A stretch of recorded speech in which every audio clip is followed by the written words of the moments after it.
बिटिया, this is JVN doctor Brajraj Singh Chauhan, associate professor, Jyoti Vidyapeeth, women's university, Jaipur. Program name B.Ed fourth sem, course name understanding the self, and session of today is मन पर नियंत्रण कैसे रखें गीता के संदर्भ में। अर्थात गीता के उपदेश में मन पर नियंत्रण रखने की क्या विधा है, इस सेशन को आज इस व्याख्यान के दौरान आपको समझाने का प्रयास करेंगे। संसार रूपी वृक्ष का मूल मन है। गीता में भगवान श्री कृष्ण ने कहा है, इंद्रियों में मैं मन हूँ, अर्थात मन इंद्रियों का राजा है।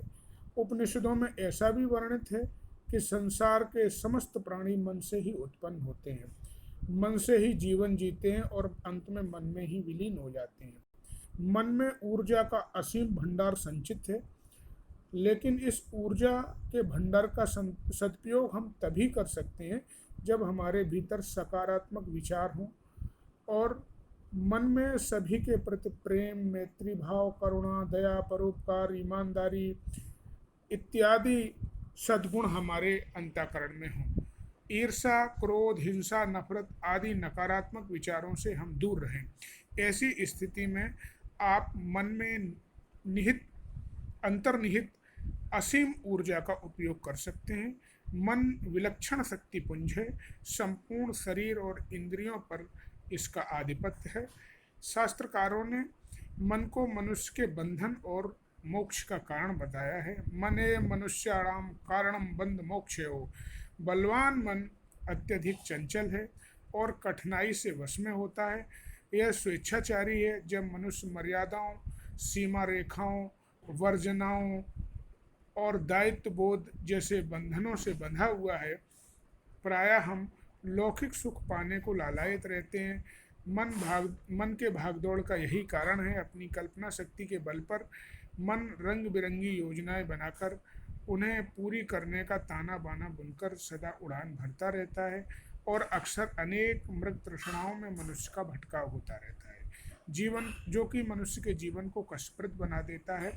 इस प्रकार निरंकुश मन विष तुल्य है, जबकि नियंत्रण किया हुआ मन जो हमारे वश में है वो अमृत तुल्य है। मन में नश्वर संसार के प्रति जो प्रियता और आसक्ति है वही अनर्थ का कारण है, क्योंकि यह संसार नश्वर और क्षणभंगुर है, ये मरण धर्मा है। ऋग्वेद कहता है कि हे मनुष्य, यदि तू मन को स्थिर करने में समर्थ हो जाए तो तू स्वयं ही समस्त बाधाओं और संकटों पर विजय पा सकता है। प्रयास पूर्वक मन को पकड़कर बैठने पर वह मेढक की तरह उछल कर भागता है। मन वश में होता है सतत अभ्यास और वैराग्य के भाव से। गीता में मन को नियंत्रण करने की दो विधाएं दी गई हैं। पहला अभ्यास है, दूसरा वैराग्य है।